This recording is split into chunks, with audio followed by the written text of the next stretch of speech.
Bueno, vamos a empezar ya con la última mesa de la mañana, que es una mesa de intercambio de buenas prácticas, bajo el título de Hacia una interculturalidad crítica, desafiando estructuras, construyendo equidad. Tengo el placer de compartir la mesa con Beatriz Malik Líbano, doctora en Filosofía y Ciencias de la Educación por la UNED, profesora titular y directora del Departamento MIDE 2, Orientación Educativa, Diagnóstico e Intervención Psicopedagógica de la Facultad de Educación de la UNED y co-coordinadora del Grupo Inter de Investigación en Educación Intercultural de la propia UNED. También le acompaña Fernando García, doctorando de la Universidad Autónoma de Madrid y codirección en la UNED, colaborador del Grupo Inter y del Grupo GIPES. Bienvenido, muchas gracias. Tengo que lamentar la ausencia de Camila Camacho, de la parcería. No se ha levantado, no se ha encontrado físicamente bien durante esta mañana. Nos ha avisado lamentablemente que no podía asistir, de verdad, y lo sabemos. La pobre ha tenido un problema médico y desde aquí pues os trasladamos también, nos ha pedido que os traslademos sus disculpas, ¿vale? También nos acompaña Yulisa Jauregui, que es politóloga con un máster de cooperación internacional, experta en migraciones y trabaja en Alianza por la Solidaridad y es representante y miembro de la rama de la Red Antirrumores de Madrid. Bienvenida Yulisa, por cierto, acompaña a Yulisa Elena Adelina Laveano, trabajadora social, máster en protección jurídico-social de las personas sin colectivos vulnerables, actualmente técnica dentro del programa de mediación educativa intercultural de la Fundación CEPAIN. Bienvenida, compañera. Muchas gracias a todas las personas. Vamos a empezar, si os parece, la dinámica de la mesa con una muy breve presentación de cada una de las iniciativas para después poder tener un espacio de conversación, ¿vale? Y de diálogo sobre lo que nos pueden aportar, ¿no? Las personas tan valiosas, el trabajo tan valioso que están haciendo. Y comentaros vamos a presentar unas prácticas en las que ha colaborado Fernando, en las que ha participado, que incluso que ha coordinado Fernando García, y después ya en el diálogo pues comentaremos más cosas también del grupo y desde el enfoque, pero son prácticas que coinciden o que se han realizado también con una mirada intercultural activa. Vale. Bueno, buenos días. Muchas gracias a CEPAIN y a Beatriz por la oportunidad de poder participar en estas jornadas. Vale. Algunas prácticas en todo momento han sido justificadas gracias al trabajo de la Concejalía de Juventud e Infancia del Ayuntamiento de Colmenar Viejo, con la participación de la Casa de la Juventud, donde los actores, el enfoque que hemos utilizado ha sido el intercultural, es decir, el posicionamiento, la mirada, intentando comprender la complejidad de la realidad social.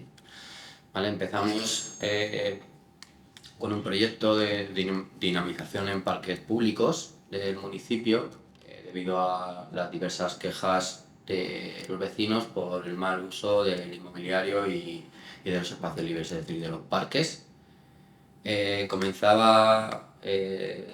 Sobre todo las quejas venían dadas de población migrante que realizaba, no contribuía positivamente al ocio de estos parques.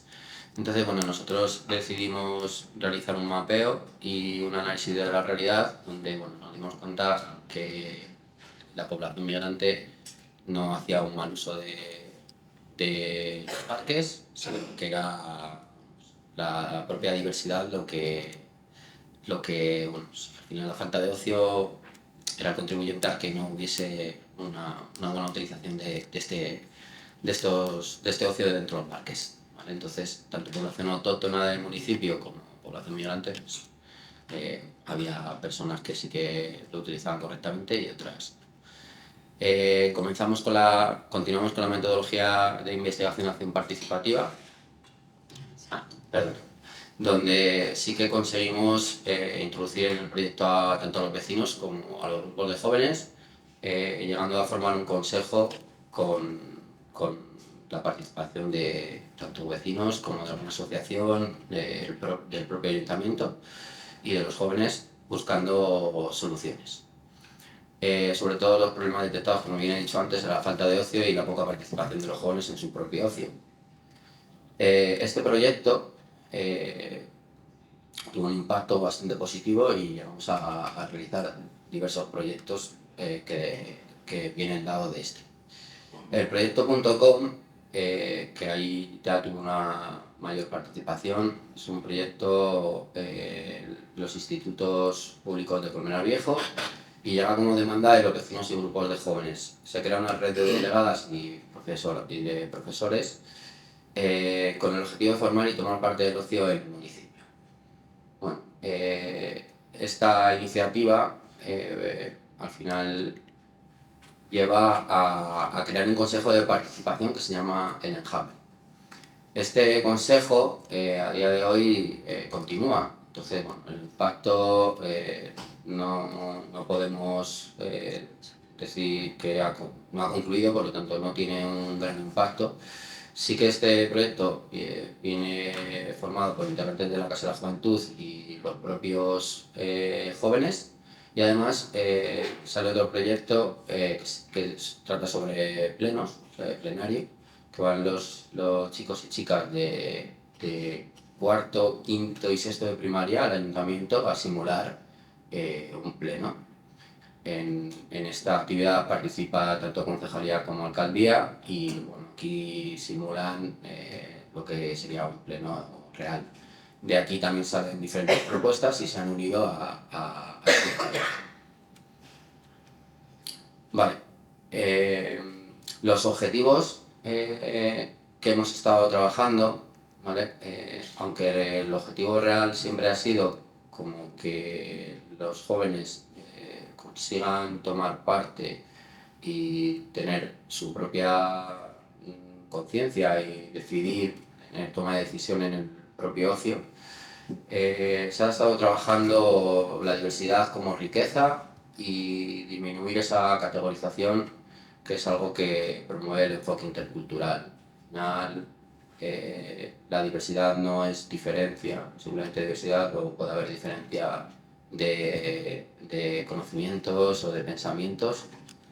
Siempre al final ponemos como ejemplo bueno, yo no pienso exactamente igual que Bea, no es que estamos diferentes, ¿vale? Sino simplemente diversos. Entonces, bueno, al final tanta diversidad lo que nos iba a dar era más riqueza, que al final sí que fue bastante positivo y lo entendieron correctamente. Comprender el racismo, más que erradicar, porque erradicar es una palabra, ¿no?, bastante compleja. Entonces, que comprendiesen el racismo y las connotaciones negativas, son todas, que conllevan. Entonces, bueno, estuvimos haciendo diversas actividades, también bastante positivo el resultado.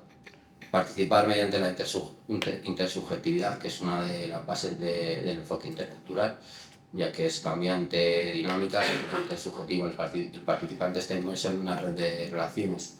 De esa manera se van dando cuenta de que al final la diversidad, como hemos dicho antes, pues, es algo rico, ¿vale? Y luego trabajar desde la persona para potenciar sus capacidades e interpretar sus realidades. Eso también era muy importante, ya que de esa manera se van a dar cuenta de que todos y todas de alguna manera suman y que se puede aprender todos de todos.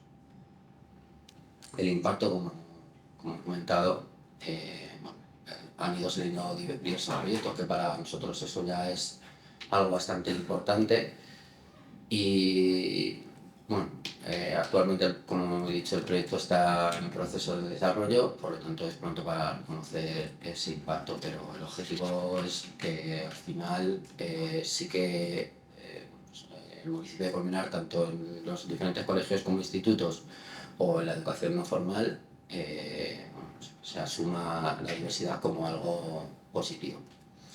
Las lecciones aprendidas, las participantes en el último proyecto han valorado la participación como un elemento imprescindible para su ciudadanía activa, es decir, se han sentido parte de la toma de decisión del ocio y confirman que lo heterogéneo te ofrece mayor conocimiento. Ahí hicimos una evaluación mediante un juego y con gamificación, donde lo heterogéneo prima por delante de lo homogéneo. En cuanto a las lecciones aprendidas de los actores, han sido bastante positivas y sí que todavía seguimos trabajando para poder pensar en próximas buenas prácticas. Por mi parte, Muchas gracias, Fernando. Yulisa, cuando quieras. Vale, buenos días a todos. En primer lugar, también agradecer la invitación y a las compañeras que están en la mesa. Había preparado una pequeña presentación, pero bueno, ahí hemos puesto como el fondo de la guía para que veáis un poquito, porque voy a hablar también en cómo se ha construido el diseño y demás. Y bueno, tengo aquí como la presentación del móvil, así que me guiaría un poco por eso. Bueno, esta es la guía. Hay algunas, bueno, he traído unas 3, pero podemos también como hacerlas llegar a quien las quiera. Y bueno, voy a dar como un poco el marco de cómo surge esta guía, ¿no? O sea, desde Alianza por la Solidaridad llevamos trabajando varios años en distintas partes de España con grupos de mujeres migrantes y organizaciones antirracistas, sobre todo lideradas por jóvenes. Y hace unos años, teniendo en cuenta pues, todo ese trabajo que llevamos en Madrid, veíamos como esa necesidad de trabajar, sobre todo, como digo, con jóvenes, porque habíamos como identificado junto a organizaciones como Sol Racismo Madrid y Espacio Afro las distintas ideas e iniciativas que tenían los jóvenes cuando estaban hablando, cómo les afectaba a ellos y a ellas mismas todo ese racismo, ¿no? No viendo únicamente el racismo, y esto es importante, como una cuestión concreta, ¿no? Como que puede ser el que recibas un insulto racista en la calle, sino viéndolo también como esa dimensión estructural que tiene el racismo que estamos hablando, ¿no? Por eso la necesidad, y eso es algo clave, de mencionar al racismo como ese poder, o sea, que es también un poder, ¿no?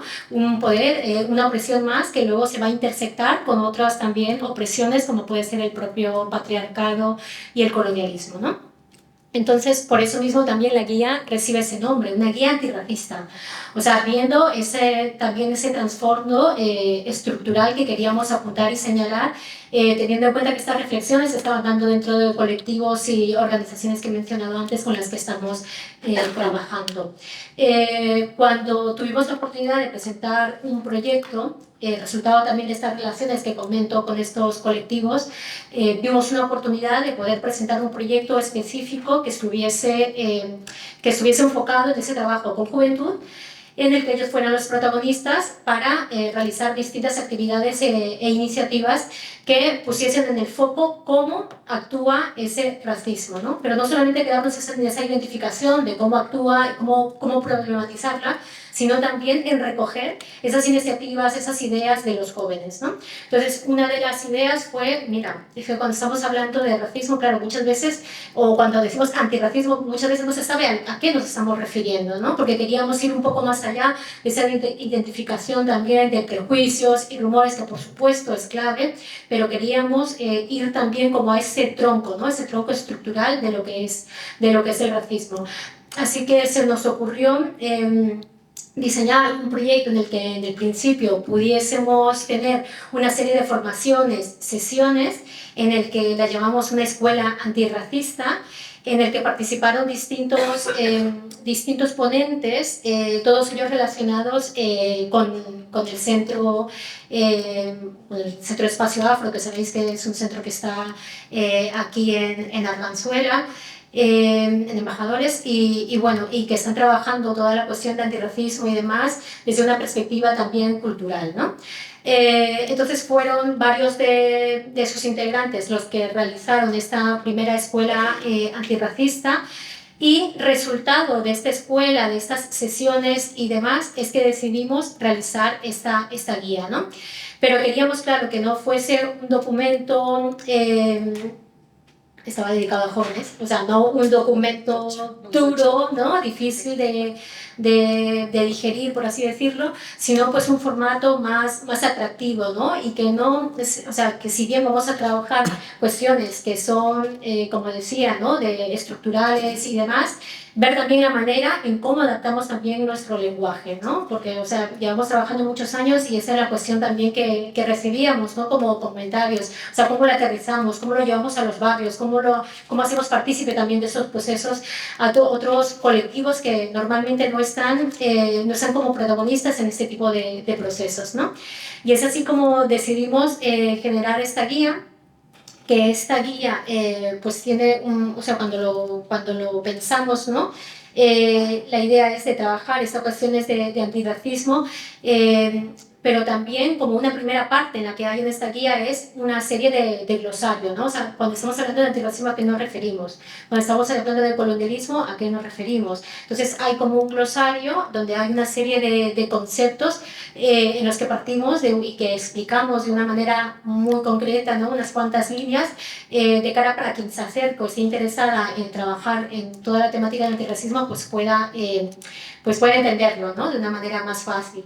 Luego, en esta guía también se recogen las ideas más importantes que luego de la escuela antirracista nosotras hicimos una evaluación con todos los jóvenes que participaron en esta escuela, realizamos una identificación, una evaluación con estos jóvenes que participaron para ver qué es lo que queríamos enfocarnos más en cada una de esas sesiones, ¿no? Por qué creíamos que esto era más importante de cada una de las sesiones y qué cuestiones también evidentemente a mejorar de cara a una siguiente escuela, ¿no? Cuestiones que a lo mejor que no se habían abordado más en profundidad. Luego también hay una parte que creíamos importante, es de dotar de recursos. O sea, cuando a los jóvenes decimos sí, no solamente esta parte del glosario y demás, sino también de acercarles que hay una serie también de recursos bibliográficos, pero también a través de redes sociales, de una serie también de activistas en redes sociales, de activistas antirracistas, referentes, influencers, ¿no? Entonces, ver de qué manera también podíamos dar una serie de pistas a los jóvenes para poder seguir profundizando, ¿no? Dimos ahí una guía, por ejemplo, de podcast, libros, vídeos y también como una serie de consejos, ¿no? O sea, sí, la primera parte, organízate, fórmate, muévete, ¿no? La manera esta activa que decimos de esa participación activa, la de difundir también, ¿no? Alrededor y finalmente la de educar, ¿no? De una manera colectiva, educarnos, educar.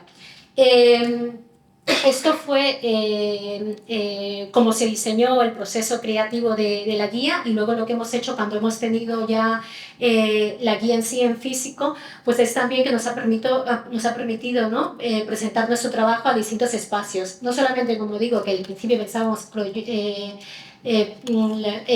dirigido a los jóvenes, sino también a distintas organizaciones con las que trabajamos, ¿no? de la sociedad civil, pero también instituciones. O sea, de hecho, cuando realizamos el Festival Antirracista junto a Son Racismo Madrid en el Museo Reina Sofía, una de las invitadas fue la subdirectora general de Museos Estatales, y ella, por ejemplo, había leído nuestra guía, ¿no? Y lo mencionó como un material, o sea, como un material que es necesario, y ella lo dijo, no solamente para jóvenes, sino también para personas que estamos en las instituciones, ¿no? Entonces, bueno, el alcance que ha tenido la guía ha sido bastante interesante, pero sí como recalcar que todo esto es como producto de justamente de esa articulación que tenemos, ¿no? Con las distintas organizaciones, redes en las que participamos, y antes de esta guía lo que nosotros hemos también realizado como otro producto, por ejemplo, ha podido ser una exposición con la fotógrafa y artista brasileña Angélica Das, por ejemplo, ¿no? Con distintos formatos de periódico exposición, o por ejemplo ahora mismo que acabamos también de sacar un proyecto, un mini proyecto que permite premiar a 3 proyectos artísticos antirracistas, porque habíamos identificado de que había muchas iniciativas, relacionadas con iniciativas culturales antirracistas, pero lo que no había eran recursos, o sea, no tenían recursos para poder llevarlas a cabo, ¿no? Entonces, gracias a este proyecto que sacamos, se van a poder llevar a cabo tres proyectos que están liderados por jóvenes que están ligados a todo el movimiento antirracista y demás. Por ahí para luego. Muchas gracias, Luisa. Yo soy Elena. En primer lugar, gracias a todo el centro de Madrid y a Cepain por invitarme, por permitirme estar aquí. Yo vengo de Lepe, de un pueblecito de Huelva que ahora os contaré un poco más detalles, y allí llevamos un proyecto que se llama Mediación Educativa, programa para la sensibilización hacia la inclusión, hacia la integración y la convivencia intercultural en el ámbito educativo. Lepe, no sé si os suena, es una pequeña ciudad, de acuerdo, de la costa de Huelva, que tiene casi 30.000 habitantes, y voy a utilizar una palabra que la dijo antes Iván, que me encantó: coexisten más de 20 nacionalidades. Pues bien, todavía estamos en el proceso de ver si conseguimos que conviven. Coexisten, sabemos que están, pero cada uno por su lado. Siguiendo un poco, el proyecto que estamos desarrollando tiene varios objetivos, ¿no? En primer lugar, es promover, ¿no?, fortalecer las relaciones interculturales de convivencia.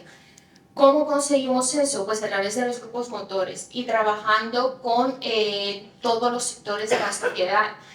A eso nos referimos con los centros educativos, educación formal y no formal, trabajamos con las familias y trabajamos con las administraciones públicas. El trabajo en red también es clave para poder conseguir realmente una convivencia en la población.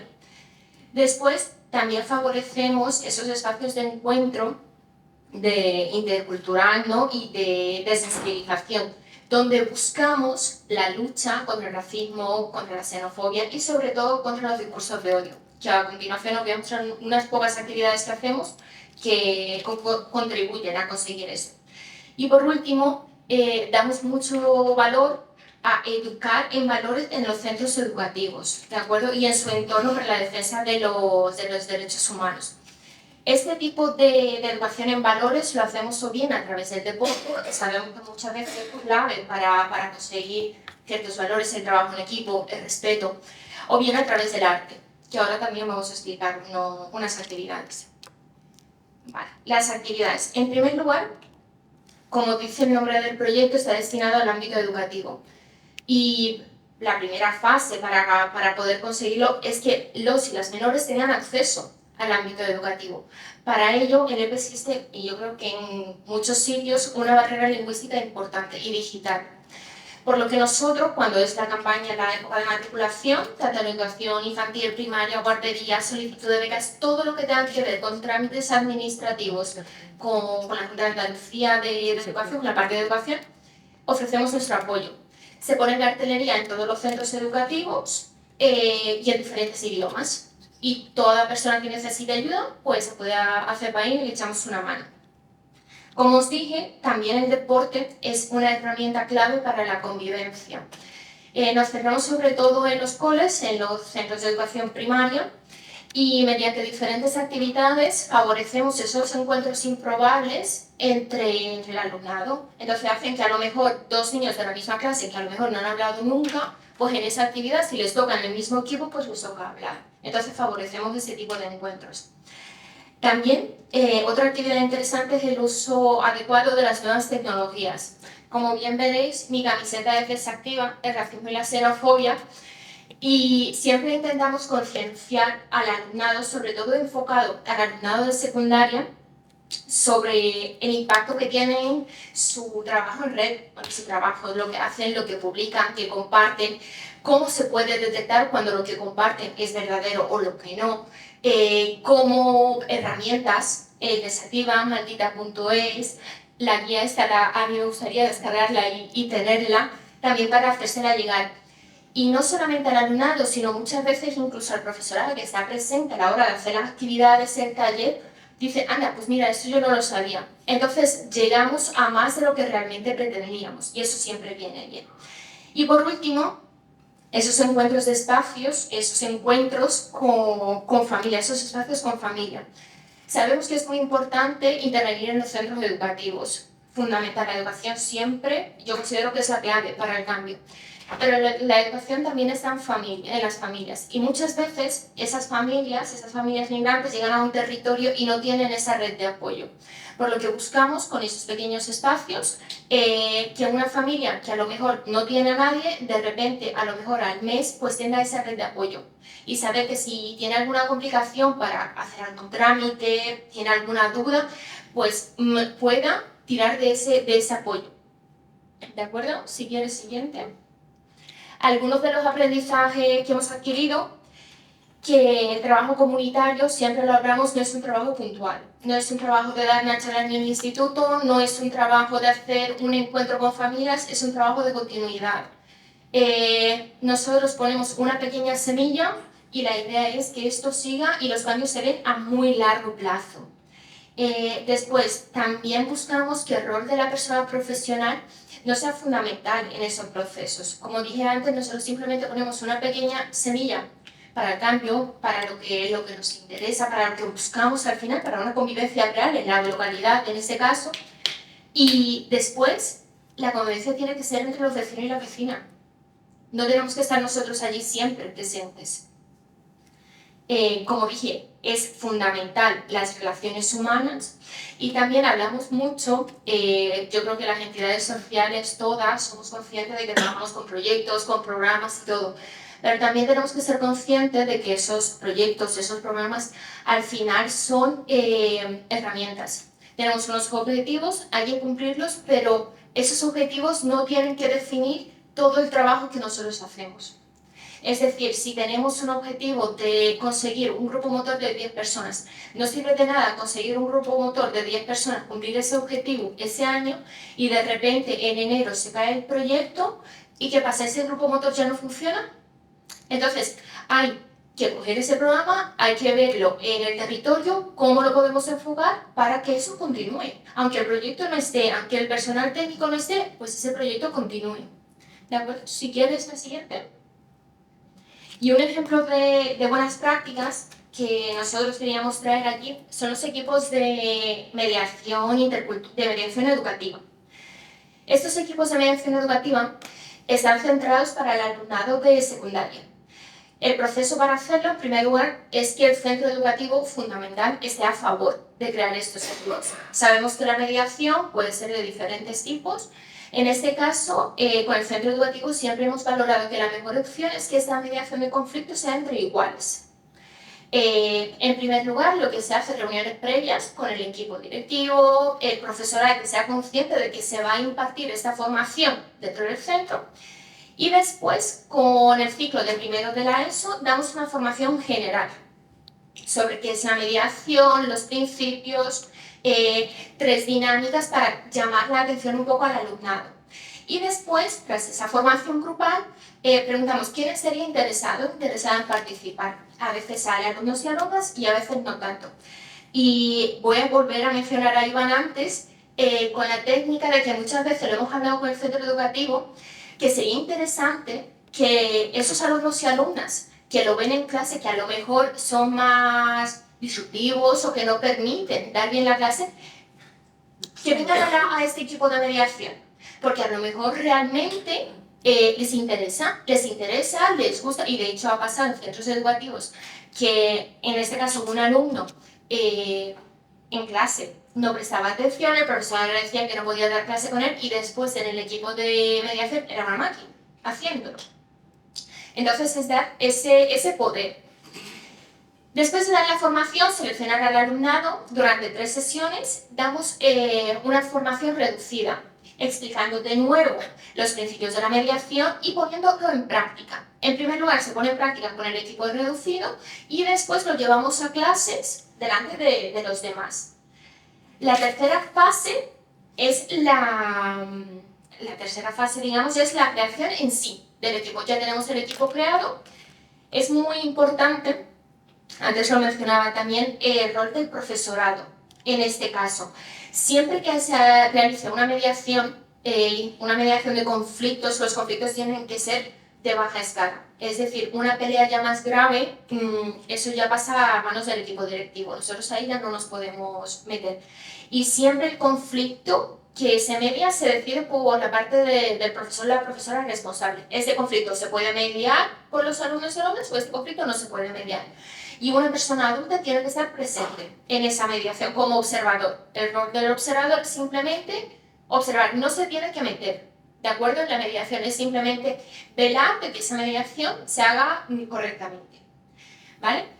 Pues una vez creado el equipo de mediación, se pone en marcha. Nosotros siempre ofrecemos el apoyo durante las 3 primeras sesiones y después ya suele rular solo, como lo digo yo.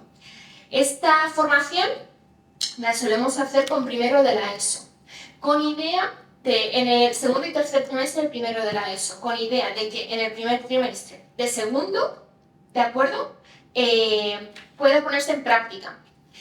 Segundo y tercer trimestre de segundo, tercero entero y cuarto pueden ejercer y ya a partir cuando ese grupo está en cuarto empezamos a volver a formar a primero, con idea de que el alumnado de cuarto puede formar al alumnado de primero.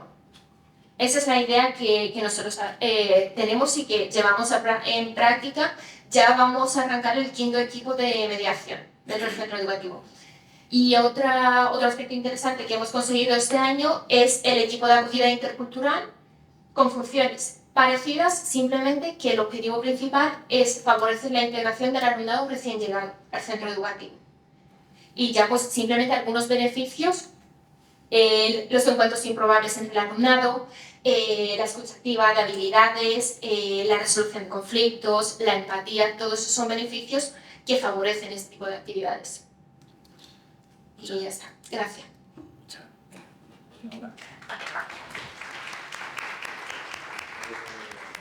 Pensamiento crítico, en este caso, yo creo que en todas las iniciativas que hemos estado viendo, desde luego en la iniciativa desactiva es un objetivo a conseguir primordial, ¿vale? Teniendo esto en cuenta, el micrófono. ¿Le ponemos esto? No. Sí, como este. Sí, mira, este funciona. ¿Ya va? ¿Ya va? Sí. Gracias, José. Beatriz. Qué responsabilidad.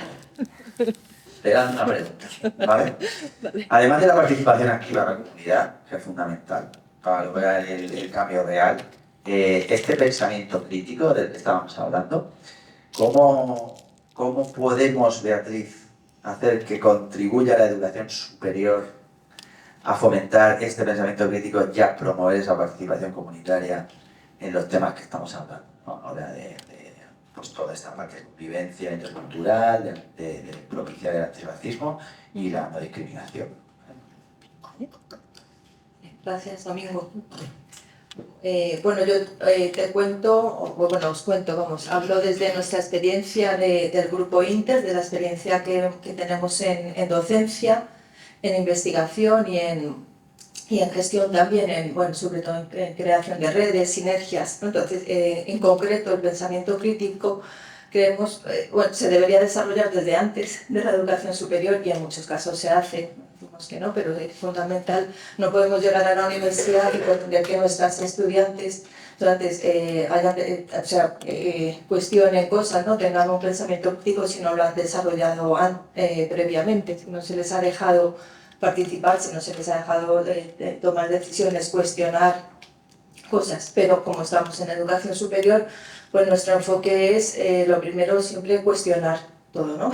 Es como el pepito grillo, ya. De hecho, cuando empezamos a trabajar en estos temas, con una antropóloga que es del grupo, Margarita del Olmo, nos decía, ¿no? Entonces nos pitaba cuando hablamos de cultura en sí, porque ahora la cultura no es algo estático, ¿no? Es algo dinámico, por lo tanto pues hablamos de culturas. Y volviendo al tema del pensamiento crítico, tendría relación pues, con lo que es la interculturalidad crítica, ¿no? No sé si vas a hacer esa pregunta después, pero bueno, puedo adelantarme porque la interculturalidad no tiene que ver solamente con el tema de la diversidad, que sí, por supuesto, ¿no? Es el reconocimiento de la diversidad y en todas las personas, no solo por no categorización, pero sobre todo tener en cuenta las relaciones de poder que se han comentado, ¿no? Que ya se ha comentado aquí, y hay que citar a Catherine Walsh, que es quien ha conceptualizado más el tema de la interculturalidad crítica, y tenemos que tener en cuenta eso que es o sea, el racismo, como decía antes, hay que comprender los mecanismos, por supuesto, y desactivarlo. Por eso me gusta mucho el lema que utilizáis, desactivarlo conociendo el porqué, ¿no? El por qué se produce el racismo, que son, y entonces una de las formas que desarrollamos el pensamiento crítico es ponernos, o sea, hacer actividades con nuestras estudiantes del estilo de los privilegios invisibles, ¿no? El ser consciente de los privilegios que tenemos, o sea, y de cómo al final pues, todas las personas tenemos actitudes racistas, ¿no? Y para ir finalizando, para no enrollarme más, te comentaría, por ejemplo, en la docencia, bueno, tenemos el máster euro-latinoamericano en educación intercultural, que hay algún estudiante egresados y egresadas, ahí lo trabajamos mucho, pero también en otras asignaturas como el asesoramiento y consulta en educación social, por poner un ejemplo, pero hay muchas, porque la mayor parte del grupo, una gran parte del grupo, somos profesoras y profesores en la Facultad de Educación y en otras facultades. Trabajamos mucho el tema de la intervención, o sea, no plantear la intervención como se suele hacer, de algo directo, algo asistencialista, de ayudar a las personas, sino al revés, ¿no? Partir desde la participación comunitaria, que trabajáis mucho en CEPAIM, y el diálogo de saberes, que es una expresión que nos gusta mucho, que hemos tomado de nuestras compañeras y compañeros mexicanos, pero que sabemos que están en otros sitios, porque sabéis, una de las actividades que hacemos desde la universidad también es la transferencia del conocimiento, a través de los artículos 83 de antes y el artículo 60 de ahora, pero eso es muy, muy colonialista. O sea, transferimos conocimiento de la universidad a la sociedad. Pues no, hay que cuestionar eso también, ¿no? No se trata de transferir conocimiento, sino de aprender conjuntamente con las personas, entonces, y con las instituciones, o sea, con quienes trabajamos, ¿no? Con coles, institutos, bueno, con asociaciones, fundaciones, y la idea es eso, es generar un diálogo de saberes de forma que aprendamos mutuamente, que colaboremos mutuamente. Perfecto, Beatriz, me ha encantado porque precisamente la siguiente pregunta la voy a lanzar a Yulisa. Va en torno a esto, la colaboración. La colaboración entre los diferentes sectores que estaba nombrando, por ejemplo, Beatriz, ¿no? El educativo, el artístico, el social, todas las facetas que tiene la administración pública, que son muchas, la vida de las personas, incluso económicas, ¿no? Sabemos que es crucial, ¿no? Entonces, Yulisa, desde tu experiencia precisamente en la otra parte, ¿no? En la parte como miembro de Rama, que además me consta que llevas bastante tiempo, ¿me podrías decir qué estrategias de colaboración han sido las más efectivas para combatir precisamente lo que sigue, ¿no? Lo que persigue Rama, que son los rumores, los estereotipos y el fomentar pues, la no discriminación y la convivencia intercultural?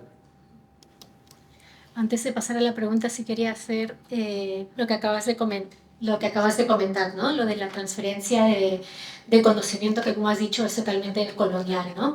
Y esa es una cuestión bastante interesante, porque cuando estamos hablando de racismo hemos dicho antes que el racismo al final está totalmente ligado a lo que es el poder, ¿no?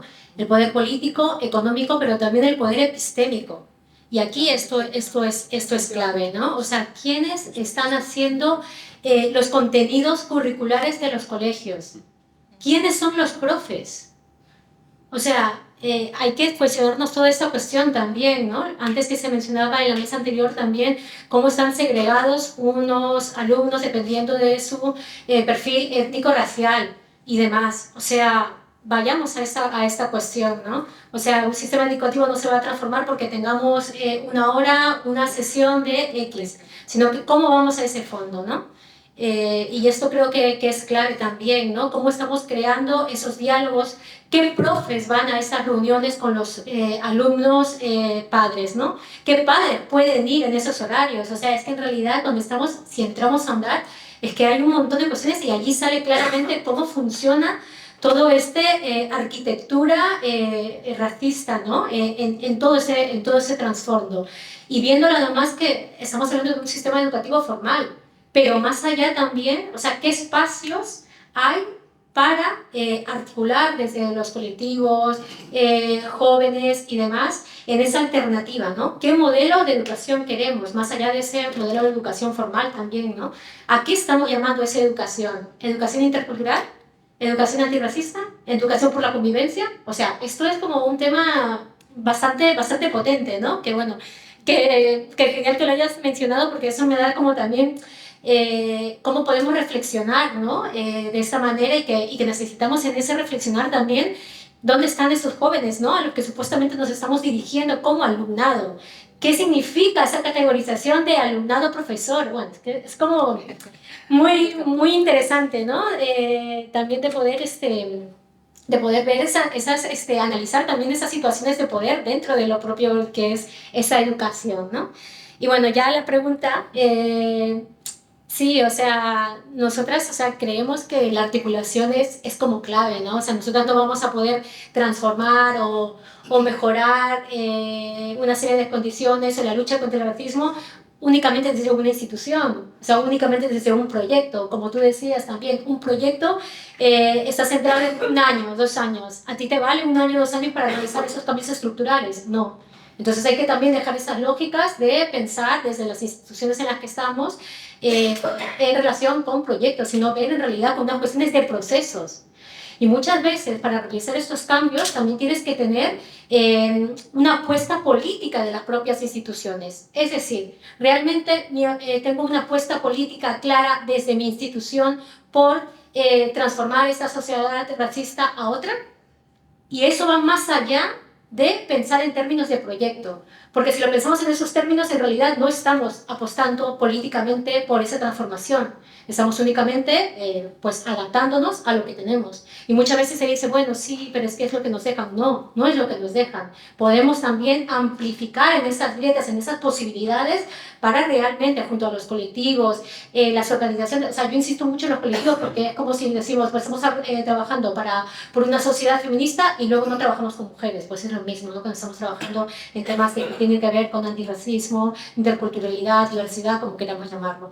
Entonces, para mí es una cuestión clave eso, primero porque tenemos una responsabilidad con los colectivos y las organizaciones con las que trabajamos. Para mí eso es como una cuestión clave.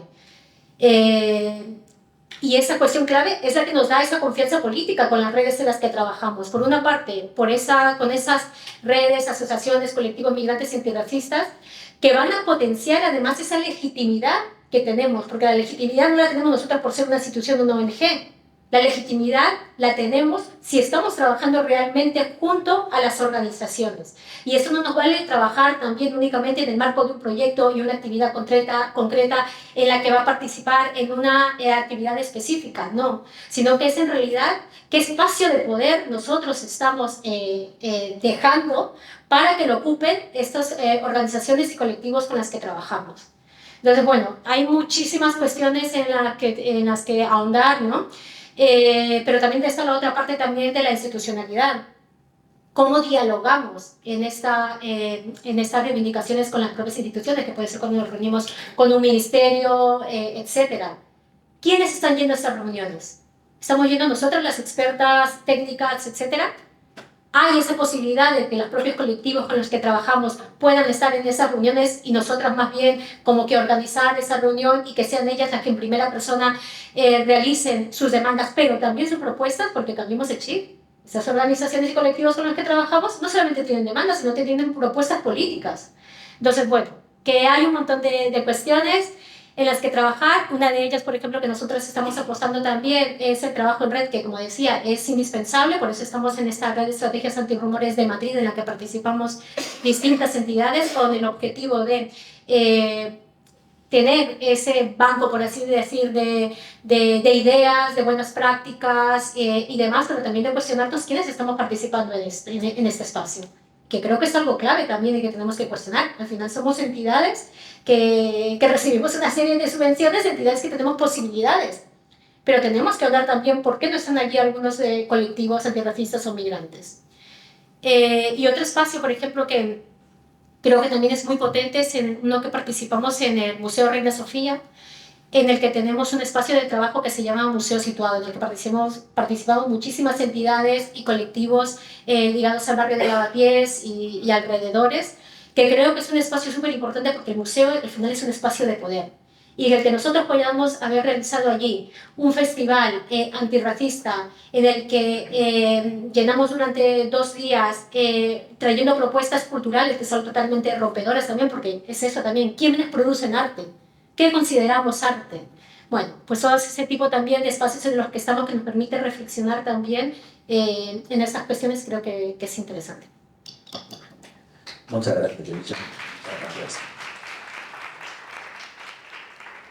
Gracias. Totalmente buena esa encadenación del trabajo en red, ¿no? Y de lo que estamos o no estamos haciendo. En este punto, precisamente, voy a retomar un poco cómo iniciaba Elisa su intervención en esta parte bueno, pues de educación reglada, ¿no? Elena, ¿cómo podemos, más allá del proyecto, ¿no? ¿Cómo podemos, con esta metodología y con esta manera de trabajar, ¿no? de la participación, en este caso, de la comunidad educativa y entendiendo a la parte educativa como a los jóvenes, las jóvenes, ¿cómo podemos conseguir ese cambio en esa educación reglada? Mira, yo conforme iba contestando las preguntas he notado varias cosas, pero 2 de ellas principales. La primera, cuestionar, y la segunda, propuestas. Pensamos que el alumnado está allí para aprender matemáticas, lengua, historia, física y química, y lo que se le dice es totalmente cierto y veraz, y el alumnado lo tiene que creer. A mí me gusta mucho los primeros talleres que yo hago en clase, lanzarles una pregunta, simplemente una afirmación y decirles, pero ¿vosotros me creéis a mí? Yo soy una extraña. Si no me creéis a mí, ¿por qué creéis al profesor o a la profesora de turno? ¿Por qué no tenéis esa curiosidad de investigar, esa curiosidad de, oye, ¿será verdad lo que nos dicen? Yo no les pregunto algo de física o algo de química, les digo, oye, la directora me ha dicho que todo el mundo en el recreo se queda castigado. Ya está, ¿vosotros me creéis a mí o no? Entonces ya en ese momento, con el alumnado que estás, pues ya empiezas a que ellos se cuestionen cosas. Es lo que buscamos al final, que desde pequeños se empiecen a cuestionar cosas y si realmente todo lo que se les dice es verdad o no. Y por otra parte, la otra palabra que anoté es propuestas. Con el equipo de acogida intercultural que estamos trabajando y con el equipo de mediadores culturales, mediadores de conflicto también, buscamos darles protagonismo, darles valor y formalizar el trabajo que ellos y ellos hacen. Es decir, los embajadores, yo les llamo embajadores culturales, ¿vale? Es un grupo de 12 alumnos y alumnas de origen migrante que han vivido el proceso ese de acogida. Entonces, que ellos y ellas propongan cosas. A ver, nosotros venimos de fuera, no conocemos el centro educativo también como vosotros y vosotras. El equipo directivo, los profesores, no están en vuestro pellejo. Contadnos vosotros, ¿qué veis? ¿Qué creéis necesario? Entonces ya a partir de ahí han salido a hacer un vídeo que muestre las instalaciones del centro con una voz en off en diferentes idiomas para las familias cuando quieran. Entonces han salido diferentes propuestas, pero es eso al final, el darles voz a esas personas con las que estamos trabajando. Y ya para terminar, un aspecto fundamental e importante, las administraciones públicas. Eso yo creo que estamos todos de acuerdo y la voluntad también de los centros educativos para poder trabajar. Fundamental para poder llevar todo esto que estamos hablando, el poder llevarlo a la realidad. Muchas gracias, Elena. Pues vamos a terminar la mesa. Muchas gracias por venir. Me quedo con... Sí. Vale. Una simplemente cosita antes, que por la mañana hubo un pequeño error con la firma, ¿de acuerdo? Entonces, las personas que no hayan firmado en el descanso, si se pueden acercar ahora antes de irse a la mesita a firmar. Por Antes favor. de partir, Gracias. por favor, volver a pasar por la mesa de firmas, os lo agradecemos un millón y firmar otra vez, por favor. Muchísimas gracias. Gracias por vuestra presente participación en la jornada. Seguimos por la tarde, os recuerdo que seguimos a partir de las, un poquito antes de las 5, ¿vale? Para que estemos todos comunicados. Y nada, y espero, compañeras, compañeros, que todo esto, efectivamente, como decía Yulisa, como decía Elena, como decía Beatriz, y que podamos ampliarlo y que demos cada día un pasito más, que Rama, por ejemplo, o esa iniciativa se convierta en, no sé, puede ser en mesas comunitarias más amplias, con más presencia, y que todo este apartado educativo y reglado pues, se abra a nuevas realidades y nos vemos desactivando la próxima esta tarde. Muchas gracias.